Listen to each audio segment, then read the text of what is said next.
I am a 33 years old female, and I have had fertility issues for the past couple of years with my husband. He's 35. We went through with consultations, and while we had very promising results for treatment, the cost did give us pause. It wasn't that we couldn't afford it, we just weren't at the point yet where we were willing to pay. I discussed it with my husband and we were both fine with the idea of adopting. My cousin Tiffany, woman 25 years old, is adopted and she supported our choice in looking into it. However, this was a couple of years back, and during that time Tiffany was reunited with her birth parents, and she's been acting pretty hurtful to my aunt and uncle since then. She keeps making posts about how happy she is to know where she comes from and is happy about being reunited with her real family. She even talked about having her birth father walk her down the aisle as a chance to make up for lost time. Obviously, my uncle was very hurt about this, but when he voiced it, Tiffany got defensive. She called my uncle selfish, how this was about her, and that he knew what he signed up for when raising someone else's kid. Before the pandemic, Tiffany moved closer to where her bio mother lived so they could make up for lost time. And Tiffany kept making post after post about all the fun she was having meeting relatives, and how she called back / video chatted with each of her bio parents multiple times a week. Meanwhile, she barely texted back my uncle and aunt once a month. I could tell how heartbroken my aunt and uncle were, but tried to give Tiffany her space, and the few times they said anything she accused them of being selfish and unsupportive. I think the biggest thing that broke them was when Tiffany promised to come by for my aunt's birthday and was even given the money to travel to them, but then never showed up. She called literally the day before to say that her bio mom had an emergency so she wasn't going to make it, but didn't give back the money. I am completely disgusted by Tiffany's behavior, and while I haven't completely ruled out adoption entirely, I did want to give medical-assisted conception a try. My husband supported this, and we are now currently expecting. After we made our announcement, Tiffany messaged me asking why I would spend thousands on creating a child when I could help one who already existed. I tried to play it off, but Tiffany kept pressing and calling me a bad person when there are so many children who desperately need a home, and overpopulation. It got to the point where she was pissing me off, and I just came clean and said that her behavior towards the people who loved and raised her was the reason. Tiffany got really upset, but I didn't care. However, her parents are now starting to say that I was wrong. It's a complex situation, but I'll do my best to explain.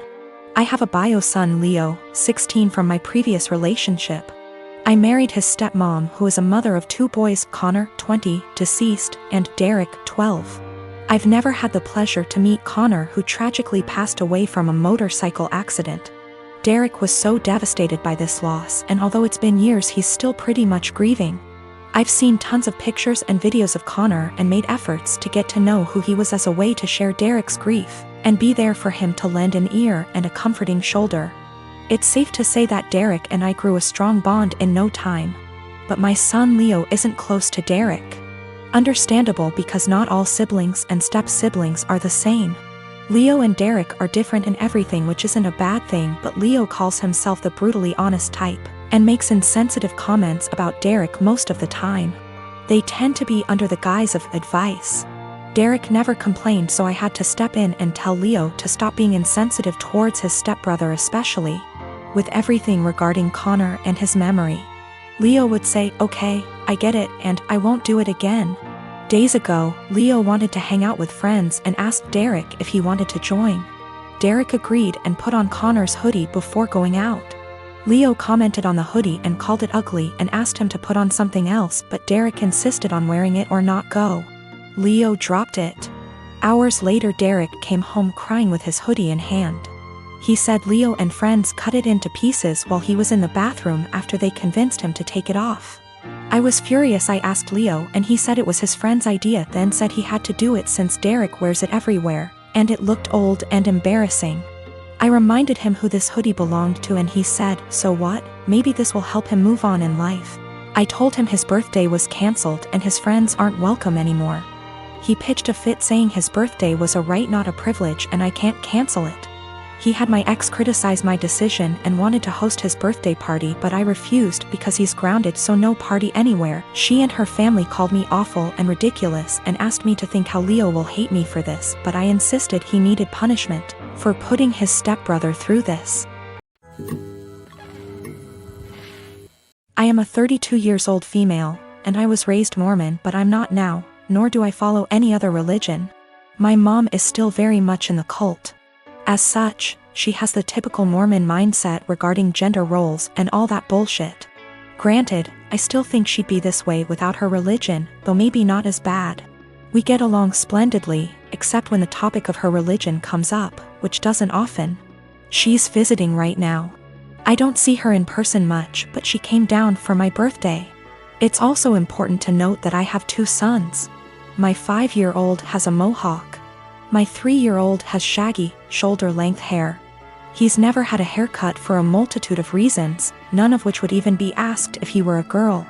Not long after she got here, she started going in on his hair.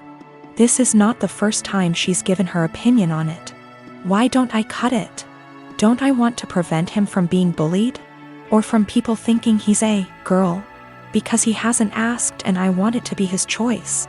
Because he acts like I'm murdering him when I brush his teeth and hair. Because he also flails around like he's having an exorcism, so imagine that with a pair of scissors. Because if someone sees long hair and assumes girl, that's on them, and a simple, he's a boy, corrects it. But mostly it's because I don't want to. She got pissed and said what she really thought, which was, well, I just don't like long hair on boys. Clearly. Yet she has no problem with my other son's mohawk. Guess that's boyish enough for her. And she said it in front of both my sons, which pissed me off. I said the first thing which came to my head, which was, if you have a problem with long hair on boys, I suggest you take it up with your Lord and Savior Jesus Christ. You can start by asking him to get a haircut. Call John the barber. Bruh. If looks could kill, I'd be in outer darkness right now. She steeped in her anger for a while but didn't say anything else. She hasn't changed her opinion, nor will she. But I don't think she wants to get roasted again either, so she won't bring it up anymore. I feel like we're both assholes. As much as I hate her religion, that was also a low blow, and I have a tendency to speak first, regret later. Though I don't necessarily regret my words, I do regret how they made her feel. She is my mom after all. My husband Nick was married to his first wife Vanessa for 5 years, and they had 2 amazing kids, Luke and Lila. Sadly, Vanessa died in an accident 11 years ago when the kids were very young. I started dating Nick 8 years ago, and we started off very slowly for obvious reasons. Nick has always been a little more distant than anyone I'd ever been with. But he and the kids lost Vanessa so young that I understood it. After 3 years of dating, Nick asked me to marry him and I moved in. I've always had a really great relationship with Luke and Lila, and they were happy for me to marry their dad. I had wanted an actual wedding, nothing big. But Nick really didn't want one, so we got married at the courthouse with just Luke and Lila present. We had a really fast engagement, but it worked for all of us. I have loved being Luke and Lila's stepmom and officially adopted them after I found out I was pregnant with our son, Casey.